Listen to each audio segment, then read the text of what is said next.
नेपाल से भागे कैदियों पर भारत में एक्शन हो रहा है। एसएसबी ने 35 नेपाली कैदियों को पकड़ा है। यूपी बॉर्डर से 22, बिहार बॉर्डर से 10 और बंगाल बॉर्डर से 3 कैदियों को पकड़ा गया है। नेपाल की 25 जेलों से 15,000 कैदी भागे हुए हैं। तो नेपाल में ये बड़ा संकट है और एक बड़ी चुनौती यहाँ ये खड़ी होती नजर आ रही है कि किस तरह से जेलों से कैदी फरार हो गए। नेपाल से जो कैदी भागे हैं अब उन पर भारत सख्त कार्रवाई कर रहा है। एसएसबी ने 35 नेपाली कैदियों को पकड़ लिया है। यूपी बॉर्डर से 22 कैदियों को पकड़ा गया है जो नेपाल से फरार हो गए थे। बिहार बॉर्डर से 10 और बंगाल बॉर्डर से 3 कैदियों को पकड़ा गया है। नेपाल की 25 जेलों से 15,000 कैदी इस वक्त भागे हुए हैं। तो सुरक्षा के लिहाज से एक बहुत बड़ी चुनौती, क्योंकि नेपाल हमारा पड़ोसी मुल्क है, हमारे कई राज्यों के बॉर्डर सटे हुए हैं। ऐसे में भारत पूरी तरह से मुस्तैद है। भारत नेपाल सीमा पर जबरदस्त तलाशी हो रही है। नेपाल से आ रहे लोगों की जांच हो रही है। नेपाल में जेल से भागे हैं 15,000 कैदी। तो इन परिस्थितियों को देखते हुए भारत में भी कड़े कदम उठाए जा रहे हैं। किसी तरह की कोई लापरवाही सुरक्षा को लेकर ना हो, इसलिए बॉर्डर्स पर चौकसी बढ़ा दी गई है। तमाम लोग जो नेपाल से भारत की ओर आ रहे हैं उनकी सघन जांच हो रही है। पानी टंकी बॉर्डर दार्जिलिंग की तस्वीर, बांका बॉर्डर बिहार पर भी पूरी सतर्कता बढ़ती जा रही है। सिलीगुड़ी बॉर्डर पश्चिम बंगाल पर भी गहन जांच हो रही है। जो भी गाड़ियां भारत की तरफ प्रवेश कर रही हैं उनकी चेकिंग की जा रही है। सोनौली बॉर्डर उत्तर प्रदेश पर भी चौकसी बढ़ा दी गई है। तो 25 जेल टूट चुकी हैं। नेपाल से 15,000 कैदी फरार हैं। नेपाल में जिस तरह से हमने हिंसा का दौर, अराजकता का दौर देखा, जिस तरह से तख्ता पलट वहां पर देखने को मिली, सरकार गिर गई, सियासी संकट खड़ा हो गया, उसके बीच आप देखिए सबसे बड़ा संकट एक और यहां पर है सुरक्षा के लिहाज से। नेपाल और भारत दोनों की नजर से देखा जाए तो ये एक बड़ी चुनौती है। मेरे सहयोगी प्रभाकर जुड़ गए हैं इस बड़ी खबर पर हमारे साथ। प्रभाकर, ना सिर्फ नेपाल के लिए ये बड़ा संकट है, लेकिन जो मौजूदा परिस्थितियां हैं, जिस तरह से 25 जेलें टूट गई हैं, 15,000 कैदी आज आजाद घूम रहे हैं, भारत भी पूरी तरह से सतर्क है। ये बिल्कुल सतर्क है और उसी सतर्कता का परिणाम है कि बांग्लादेश, पाकिस्तान के कैदी भी पकड़े गए हैं जो कि नेपाल जेल में बंद थे। और कल बांग्लादेश के कैदी जो हैं यहाँ रक्सौल में पकड़े गए, जहाँ पर मैं अभी मौजूद हूँ। मैं इंटरनेशनल बॉर्डर पे खड़ा हूँ। यहाँ जो कल के बाद से आज का जो डेवलपमेंट है वो ये है कि भारत के जो नागरिक जो नेपाल में फंसे हुए थे उन्हें आने दिया जा रहा है। अगर मैं आपको कैमरे पर दिखा सकूँ तो आप देखिए वो नेपाल से लोग आ रहे हैं। एसएसबी जो है उनकी सघन जाँच कर रही है। ये जो महिला आप देख रहे हैं जो यहाँ खड़ी है, ये वो महिला है जो कि भारतीय है और नेपाल में फंसी हुई थी। तो इनकी आईडी की जांच करके इन्हें जाने दिया जा रहा है।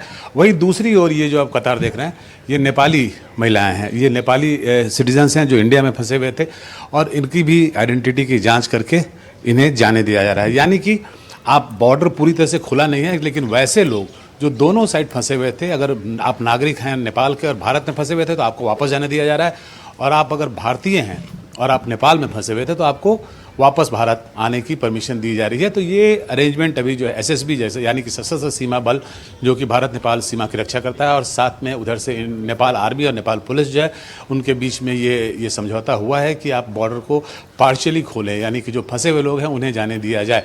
गाड़ियों की जहाँ तक बात है, मोटरसाइकिल भी अभी नहीं जाने दिया जा रहा है। नेपाल का जो इलाका है यहाँ जहाँ मैं खड़ा हूँ, ये वीरगंज का इलाका है और वीरगंज जो है इस काठमांडू के बाद सबसे बड़ा शहर जो है वो वीरगंज माना जाता है। कमर्शियल सेंटर है नेपाल का, वहाँ भी पूरी तरह से कर्फ्यू है। पूरे नेपाल में कर्फ्यू है। आज सुबह 6 से 10 जो है कर्फ्यू में ढील दी गई थी, लेकिन अभी भी सड़कों पे लोगों को निकलने नहीं दिया जा रहा है। 6 से 10 की जो ढील थी वो इसलिए थी कि आप अपने ज़रूरत के सामान जो है वो बाज़ार से खरीद लें और उसके बाद लोगों को घर में बंद कर दिया गया है। जो नेपाल की आर्मी है उसने पूरा सुरक्षा व्यवस्था संभाल लिया है। सड़कों पर नेपाल की आर्मी जो है वो पेट्रोलिंग कर रही है। पुलिस जो है वो कहीं कहीं दिख रही है। पुलिस लगभग नदारद सी स्थिति में है, क्योंकि पुलिस को लोगों ने निशाना बनाया था इस पूरे एजिटेशन में, इसलिए पुलिस जो है वो सतर्कता बरत रही है। नेपाल आर्मी ने पूरा टेक ओवर कर लिया और स्थिति जो है अगर ऐसी रही तो धीरे धीरे स्थिति सामान्य होगी। एक बहुत और महत्वपूर्ण बात यह है कि बहुत बड़ी मात्रा में, बहुत बड़ी संख्या में ट्रक्स जो हैं वो भारत की तरफ से नेपाल जाने के लिए फंसे हुए हैं। लगभग 3000 से ज़्यादा ट्रक केवल रक्सौल बॉर्डर पर खड़े हैं। उसका परिणाम ये होगा कि अगर ये लंबे समय पर तक खड़े रहे तो नेपाल में ज़रूरी चीज़ों की कीमतें बढ़ जाएंगी, उनकी किल्लत हो जाएगी, क्योंकि उन 3000 ट्रकों में से लगभग 1000 ट्रक जो है वो पेट्रोल लेके जा रहे हैं, यहाँ से डीजल और पेट्रोल लेके जा रहे हैं। नेपाल में डीजल और पेट्रोल की आपूर्ति जो है वो नेपाल ऑयल निगम करता है, जो भारत पेट्रोलियम, जो भारत इंडियन ऑयल है, उसी का एक सब्सिडरी कंपनी है, उसकी एक सिस्टर कंसर्न है जो वहाँ पे काम करती है। और पूरा का पूरा बड़ी चुनौतियों से नेपाल इस वक्त घिर गया है और नेपाल में हुई हिंसा का असर भारत में भी नजर आ रहा है। भारत के लिए भी ये चुनौतीपूर्ण स्थिति बनी हुई है। किस तरह से वहां से कैदियों की लिस्ट भी मंगवाई जा रही है। आप बने रहिए मेरे साथ, प्रभाकर, मैं लौटूंगी आपके पास। इस बीच आपको कुछ और तस्वीरें हम दिखा दें। नेपाल में तख्ता पलट के बाद भारत नेपाल सीमा पर बेहद कड़ी सुरक्षा व्यवस्था देखने को मिल रही है। नेपाली नागरिकों को आई कार्ड दिखाकर नेपाल जाने दिया जा रहा है। ग्राउंड जीरो से एनडीटीवी इंडिया की ये रिपोर्ट देखिए। 9 सितंबर को नेपाल में हुए तख्तापलट के बाद भारत नेपाल सीमा पर बेहद कड़ी सुरक्षा व्यवस्था है। मैं इस वक्त रुपैडीहा बॉर्डर पे हूँ, जो कि भारत की तरफ से बहराइच जिले में लगता है। और यहाँ अगर हालात आपको दिखाएं तो पहले नेपाल की तरफ आप देखिए, ये यहाँ मैं नोमैंस लैंड पे खड़ा हूँ। ये नेपाल की एंट्री का गेट है और इसके ठीक सामने बैरिकेड्स दिखाई दे रहे हैं और यहाँ पर 2 लेयर का बैरिकेड किया गया है। एक बैरिकेड बिल्कुल पास में छोटा वाला और पीछे जो पुलिस का बैरिकेड लगा हुआ है, जहाँ पर तमाम सारे लोग खड़े हैं जो कि इंडिया आना चाहते हैं। इंडिया आने के लिए उन लोगों को अनुमति है जिनके पास भारतीय नागरिकता है या भारत का कोई पहचान पत्र है, वो यहाँ पर पैदल नेपाल की तरफ एपीएफ को अपना आधार कार्ड वगैरह दिखा करके आ सकते हैं जिसकी ज़रूरत हो। अगर हम बात करें इंडिया की, तो इंडिया की तरफ से भी जो नेपाली नागरिक हैं वो यहाँ से नेपाल की तरफ जा सकते हैं। और इस वक्त आप देखिए कि एक तरफ एसएसबी और दूसरी तरफ जो तमाम पुलिस बल हैं उसकी तैनाती की गई है। कुछ ओपन बॉर्डर्स जहाँ हैं वहाँ पर पीएसी की भी तैनाती की गई है ताकि कोई भी अवैध तरीके से भारत के अंदर ना दाखिल हो सके। तो यहाँ ये नोमैंस लैंड है, यहाँ एसएसबी खड़ी है, यहाँ पुलिस खड़ी है और साथ ही अगर पीछे की तरफ बात करें तो नेपाल आर्मी के साथ साथ नेपाल की आर्म्ड पुलिस फोर्स यानी एपीएफ उसकी भी मौजूदगी है।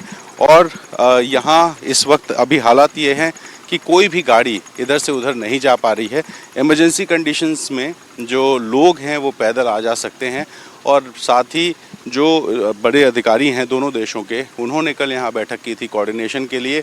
और नेपाल में जो अंतरिम सरकार बनाने की प्रक्रिया चल रही है उसके गठन के साथ साथ यहाँ जो हालात होंगे उनको सामान्य करने की कोशिश की जाएगी। लेकिन फ़िलहाल आप देखिए कि तमाम जो नेपाली नागरिक हैं वो अपना सामान लेकर के नेपाल की तरफ जा रहे हैं। यहाँ से रोका नहीं जा रहा है भारत की तरफ से, सिर्फ उनका आधार कार्ड वगैरह या नेपाल का जो पहचान पत्र है वो देख करके उनको जाने दिया जा रहा है। और जब वो नेपाल में दाखिल होते हैं तो नेपाली सुरक्षा व्यवस्था जो है वो उनसे पूछताछ करती है, उनका आई कार्ड चेक करती है। जैसे ये 2 लोग गए, अब ये सामने जाएंगे चेक पोस्ट पे, इनके सारे डॉक्यूमेंट्स देखे जाएंगे और उसके बाद ही इनको एंट्री दी जाएगी। और ठीक ऐसे ही भारत की तरफ भी हो रहा है, जहाँ पर जो नेपाल की तरफ। और इसी बीच एक बड़ी खबर आ रही है पकड़े गए कैदियों पर। इस वक्त की बड़ी खबर, नेपाल में भागे कैदियों के बाद एजेंसियां अलर्ट पर हैं। भारत की आंतरिक सुरक्षा के लिए बड़ा खतरा बन गया है। लगातार नेपाल सीमा बॉर्डर पर ऑपरेशन चलाया जा रहा है। तो भारत के लिए भी इस वक्त एक बड़ी चुनौती है, एक बड़ा खतरा। नेपाल में मौजूदा परिस्थितियां भारत के लिए भी बन गई हैं। जो वहां से कैदी फरार हुए हैं, भारत की तरफ से उन तमाम कैदियों की लिस्ट भी मंगवाई गई है। हालांकि नेपाल में हिंसा के बाद एसएसपी ने भारत नेपाल बॉर्डर्स पर हाई अलर्ट जारी किया है, कार्रवाई भी हो रही है। तो लगातार नेपाल सीमा बॉर्डर पर ऑपरेशन चलाया जा रहा है। रणवीर मेरे सहयोगी जुड़ गए हैं इस वक्त ज्यादा जानकारी के साथ। रणवीर, ग्राउंड पर इस वक्त क्या हालात हैं? भारत के लिए भी ये एक बड़ा खतरा है, कैसे निपटने की तैयारी? देखिए, अभी मैंने भी एक रिपोर्ट दिखाई कि सिर्फ पैदल लोगों को अलाउ किया जा रहा है। प्रभाकर ने भी दिखाया कि बॉर्डर पे क्या हालात है। और अगर प्रभाकर जैसा बता रहे थे ट्रकों की बात, तो न सिर्फ बिहार बल्कि पूरे नेपाल बॉर्डर पे ट्रकों की स्थिति क्या है। ये लैंड पोर्ट है, रुपैडीहा का लैंड पोर्ट है, जहाँ से ट्रकों और बसों की एग्जिट और एंट्री कराई जाती है। ये भारत का हिस्सा है और सामने की तरफ नो मैंस लैंड के बाद नेपाल लगता है। और इस वक्त अगर ज़रा तस्वीर आपको हम दिखाएं तो पीछे की तरफ सैकड़ों की संख्या में जो ट्रकें हैं वो खड़ी हैं। और सबसे ख़ास बात यह है कि नेपाल में खाने पीने से लेकर के पेट्रोल डीजल तक सब कुछ भारत से जाता है। और ये सारी ट्रकों में किसी में आलू है, किसी में सब्जियां हैं, किसी में चावल हैं, इस तरह की बहुत सारी चीज़ें हैं। कुछ पेट्रोल की गाड़ियां भी हैं, सामने बिल्कुल जो गाड़ी खड़ी है नेपाल ऑयल कॉरपोरेशन की गाड़ी है। तो ये इस वक्त ना पेट्रोल डीजल जा रहा है, ना खाने पीने की चीज़ें जा रही हैं। अभी हमने एसएसबी से जब पूछा तो उन्होंने कहा कि सिर्फ वो गाड़ियां, जैसे भारत नेपाल की मैत्री बस चलती है, वो भारत नेपाल मैत्री बस को अलाउ किया गया था क्योंकि नेपाली नागरिक उसमें थे और वो फंसे हुए थे, तो उस बस को यहाँ से अलाउ किया गया। बाकी कोई वेहिकुलर मूवमेंट यहाँ से नहीं किया जा रहा है। यहाँ से थोड़ी दूर पर वो चेक पॉइंट है जहाँ से पब्लिक आती जाती है। वहाँ स्थिति ये है कि सिर्फ आई कार्ड दिखा करके नेपाली नागरिक नेपाल जा सकते हैं, भारतीय नागरिक नेपाल की तरफ से भारत में आ सकते हैं।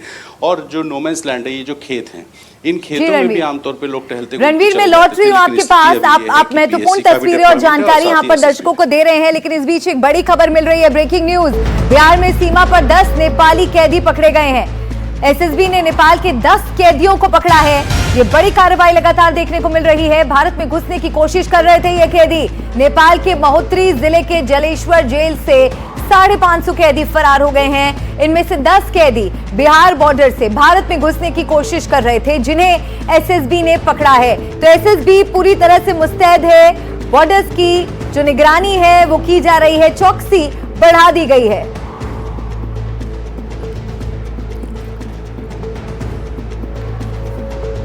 रणवीर लगातार ग्राउंड जीरो से हमें खबरें बता रहे हैं, लेकिन इस बीच आपको एक और खबर बता दें।